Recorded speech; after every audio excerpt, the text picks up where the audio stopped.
కాంగ్రెస్లో ముఖ్యమంత్రి రేవంత్ రెడ్డి కామెంట్స్ చర్చనీయాంశంగా మారాయి. నేనే రాజు నేనే మంత్రి అంటూ సీఎం రేవంత్ వ్యాఖ్యలు చేశారు. సీఎం కామెంట్స్పై మండిపడుతున్నారు సీనియర్లు. రేవంత్కు కౌంటర్ ఇచ్చేలా పీసీసీ మహేష్ గౌడ్ కామెంట్స్ చేశారు. కాంగ్రెస్లో రాజులు మంత్రులు ఉండరని కూడా మహేష్ గౌడ్ క్లారిటీ ఇచ్చారు. అధిష్టానమే ఫైనల్ అన్నారు మహేష్ గౌడ్. రేవంత్ కామెంట్స్పై మునుగోడు ఎమ్మెల్యే రాజగోపాల్ రెడ్డి ఫైర్ అయ్యారు. మేము గెలిపిస్తే రేవంత్ సీఎం అయ్యారంటూ కూడా రాజగోపాల్ రెడ్డి మరోసారి తనదైనటువంటి స్టైల్లో వ్యాఖ్యానించారు. దీనిపై మరిన్ని అప్డేట్స్ మా కరెస్పాండెంట్ సతీష్ అందిస్తారు. సతీష్, ఇద్దరు కూడా సీనియర్లే రేవంత్ రెడ్డి కన్నా. దీనికి సంబంధించి కాంగ్రెస్ పార్టీలో వాళ్ళిద్దరూ చెప్పినటువంటి మాట, ఇచ్చినటువంటి క్లారిటీ కావచ్చు, ఏంటి ఏ విధంగా చూడాలి? రేవంత్ రెడ్డి అంటే గతంలో ఏ ముఖ్యమంత్రి కూడా 10 సంవత్సరాలు నేనే సీఎంగా ఉంటానని చెప్పినటువంటి పరిస్థితి లేదు. అధిష్టానం ప్రతిసారి కూడా మారిస్తే మారవచ్చు, అధిష్టానం నిర్ణయం ఫైనల్ అనేటువంటి ఒక మాట ఉంటుంది ఏ ముఖ్యమంత్రి నోటైనా. కానీ రేవంత్ రెడ్డి తనదైనటువంటి స్టైల్లో తానే సోలోగా సింగిల్గా అంతా గెలిపిస్తున్నాననేటువంటి రీతిలో చేసినటువంటి కామెంట్స్, ఇచ్చినటువంటి కౌంటర్లు సీనియర్లు ఎలా చూడాలంటే ఈ పరిణామాన్ని? డెఫినెట్గా అదే మొన్న ఏదైతే ఆయన చేసినటువంటి కామెంట్స్ మొత్తం పొలిటికల్ రాజకీయ వర్గాల్లో పెద్ద ఎత్తున చర్చనీయాంశంగా మారినాయి. ఏదైతే ఢిల్లీలో ఈ అధిష్టానానికి సంబంధించి మంత్రులను కలవడం కావచ్చు, మొత్తం కూడా ఢిల్లీలో బిజీగా గడిపారు. దాంతో మీడియా చిట్ చాట్లో భాగంగా పెద్ద ఎత్తున ఆయన కామెంట్స్ చేసిన పరిస్థితి కనబడుతూ ఉంది.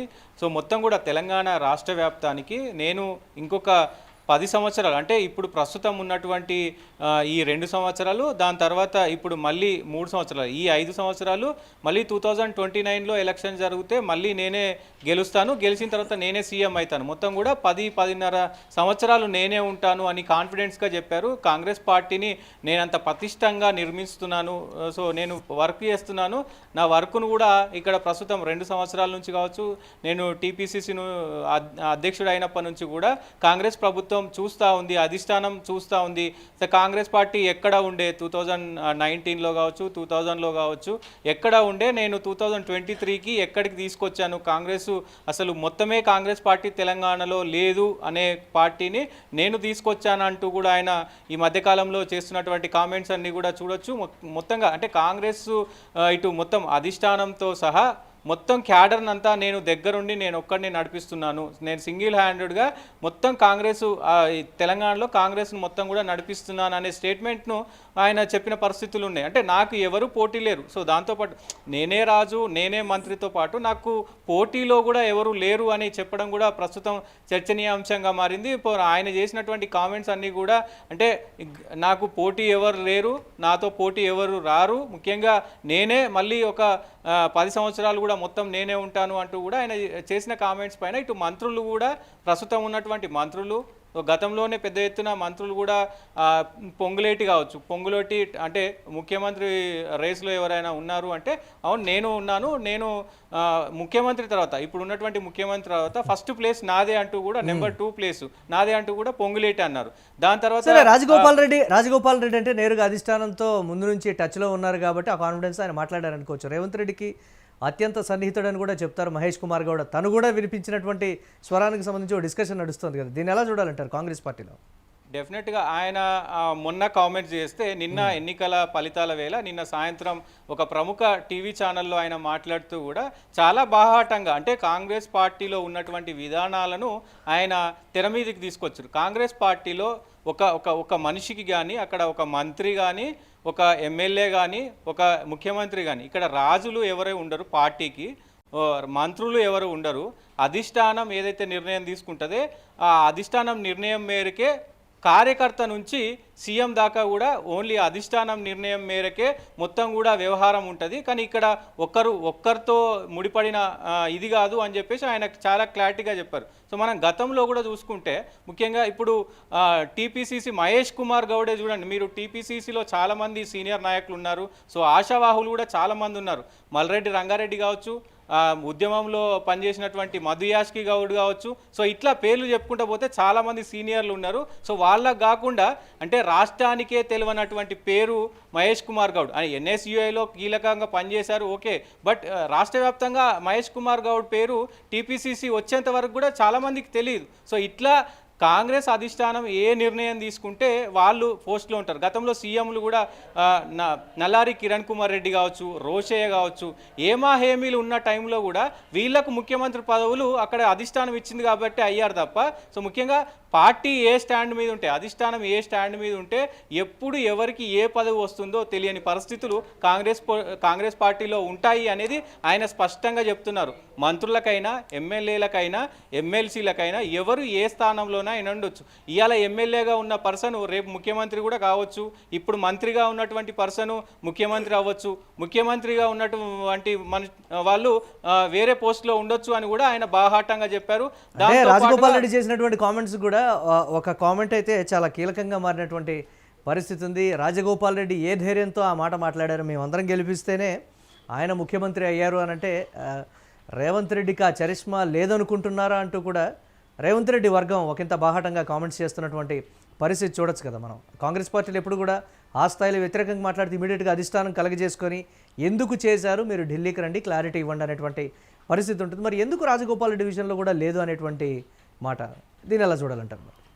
అంటే డెఫినెట్గా రేవంత్ రెడ్డి మార్క్ అనేది ఖచ్చితంగా ఉంది. కానీ ఏ మేరకు రేవంత్ రెడ్డి మార్క్ ఉంది కాంగ్రెస్ పార్టీలో అనేది కూడా ఒకవైపు చర్చనీయాంశంగా మారింది. అంటే పాత కాంగ్రెస్ నాయకులంతా కూడా పెద్ద ఎత్తున రాజగోపాల్ రెడ్డి కావచ్చు, కోమటిరెడ్డి వెంకటరెడ్డి కావచ్చు, బట్టి కావచ్చు, మొత్తం కాంగ్రెస్కి సంబంధించిన పాత నాయకులు అందరూ కూడా ఒకవైపు ఉంటారు. రేవంత్ రెడ్డి మార్క్ వేరేలాగా ఉంటుంది. కానీ ముఖ్యంగా రాష్ట్ర వ్యాప్తంగా 64 సీట్లు వచ్చినాయి కాంగ్రెస్ పార్టీకి. 64 సీట్లు కూడా పెద్ద ఎత్తున ఖమ్మంలో చూసుకోండి, బట్టి కావచ్చు, పొంగులేటి కావచ్చు, ఇట్లా అంత కీలక నేతలు అందరూ పనిచేసి సో ఆయా నియోజకవర్గాల్లో ఆయా మొత్తం కూడా ఆ కాన్స్టిట్యున్సీలకు సంబంధించి అందరూ కలిసి పనిచేశారు, అందరూ ముందుకెళ్లారు. సో అందరూ కలిసికట్టుగా పనిచేస్తేనే రాజకీయంగా ఎదిగారు కాంగ్రెస్ పార్టీ నాడు. ముఖ్యంగా ఒకరి పేరు అని చెప్పడానికి కాంగ్రెస్ పార్టీలో లేదు.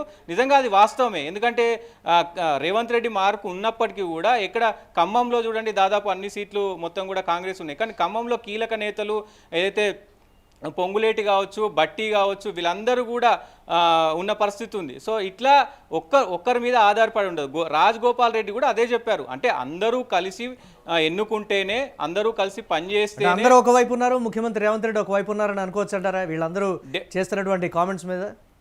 అంటే డెఫినెట్గా భిన్న అభిప్రాయాలు ఉంటాయి కాంగ్రెస్ పార్టీలో, అందరికీ తెలిసిన విషయమే. భిన్న అభిప్రాయాలు ఉంటాయి, భిన్న నాయకత్వం ఉంటుంది. కానీ ఒక పార్టీ ఏ స్టాండ్ తీసుకున్నా అంటే ఇప్పటికే మంత్రుల వ్యవహారాల్లో కూడా అసలు మా శాఖల్లో ఏం జరుగుతుందో మాకు తెలియదని వాళ్ళే బయటకు వచ్చి మాట్లాడుతున్నారంటే అందుకే ఈ వ్యతిరేకత అనేటువంటి మాట అంటారా?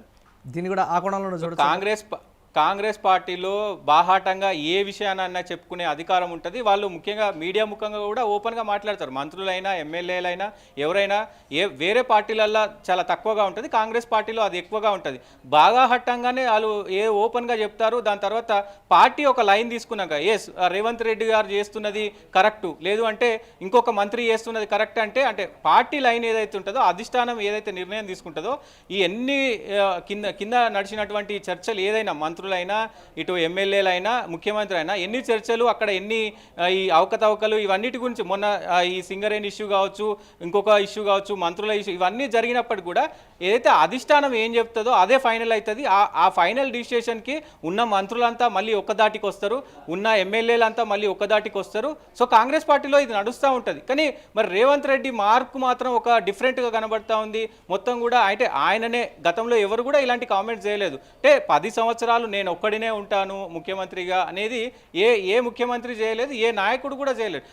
టీపీసీసీ ప్రెసిడెంట్గానే దాదాపు 2-3 సంవత్సరాలు ఉంటారు. అంటే 2 సంవత్సరాలు ఉంటారు. ఆ 2 సంవత్సరాల కాలంలో మంచిగా చేస్తే మళ్ళీ పొడిగించే అవకాశాలు ఉంటాయి తప్ప సో వాళ్ళు నేనే ఉంటాను అని ఎక్కడ చెప్పరు. సో గతంలో కూడా చెప్పిన దాఖలాల్లో సో మరి ఆ వర్షన్ అన్నీ కూడా తీసుకుంటే ఇప్పుడు ఉన్నటువంటి మరి ఇక్కడ పాత కాంగ్రెస్ నాయకులంతా కూడా మరి ఏం చేయబోతున్నారు ఏంటి అనేది కూడా ఒకవైపు చర్చనీయాంశంగా మారింది. సో ఇప్పుడు టీపీసీసీ మహేష్ కుమార్ గౌడ్ చేసినటువంటి వ్యాఖ్యలు కావచ్చు, రాజగోపాల్ రెడ్డి చేసినటువంటి వ్యాఖ్యలు కావచ్చు, ఇంకొంతమంది మంత్రులు అంటే బాహాటంగా కొంతమంది బయటకు వచ్చి చెప్పకుండా లోపల కొంతమంది మంత్రులు కూడా అందరూ నేను సీఎం రేసులోనే ఉన్నాను అని చెప్పుకునే పరిస్థితి కనబడతా ఉంది. చూడాలి ఏం జరుగుతుందో ఏంటో. ఆ స్వేచ్ఛ ఉంది, ఆ ఆశ ఉంది, వీలుంటే ఆ అదృష్టం మమ్మల్ని కూడా వరిస్తుంది అనేటువంటి ఒక ఆశాభావంలోనే ఉంటారు ఇప్పుడు కాంగ్రెస్ ఎమ్మెల్యేలు. చూడాలి ఏ విధంగా ఉంటుందో. Right, thanks for updates Satish. ఇక కాంగ్రెస్లో సీఎం రేవంత్ రెడ్డి కామెంట్స్ చర్చనీయాంశంగా మారాయి. నేనే రాజు నేనే మంత్రి అంటూ కూడా ఆయన చేసినటువంటి వ్యాఖ్యలు ఒక దుమారాన్ని తెరిపాయి. సీఎం కామెంట్స్కి సంబంధించి సీనియర్లు అయితే మండిపడుతున్నారు. రేవంత్కు కౌంటర్ ఇచ్చేలా పీసీసీ చీఫ్ మహేష్ కుమార్ గౌడ్ చేసినటువంటి కామెంట్స్ కూడా ఒకంత ఆసక్తి రేపుతున్నాయి. కాంగ్రెస్లో రాజులు మంత్రులు ఉండరని ఆయన కామెంట్ చేశారు. అధిష్టానమే ఫైనల్ అనేటువంటి క్లారిటీ కూడా ఇచ్చారు మహేష్ గౌడ్. రేవంత్ కామెంట్స్పై మునుగోడు ఎమ్మెల్యే రాజగోపాల్ రెడ్డి కూడా తనదైనటువంటి శైలిలో ఫైర్ అయ్యారు. మేము గెలిపిస్తే రేవంత్ సీఎం అయ్యారంటూ కూడా రాజగోపాల్ రెడ్డి తనదైనటువంటి స్టైల్లో మాట్లాడారు.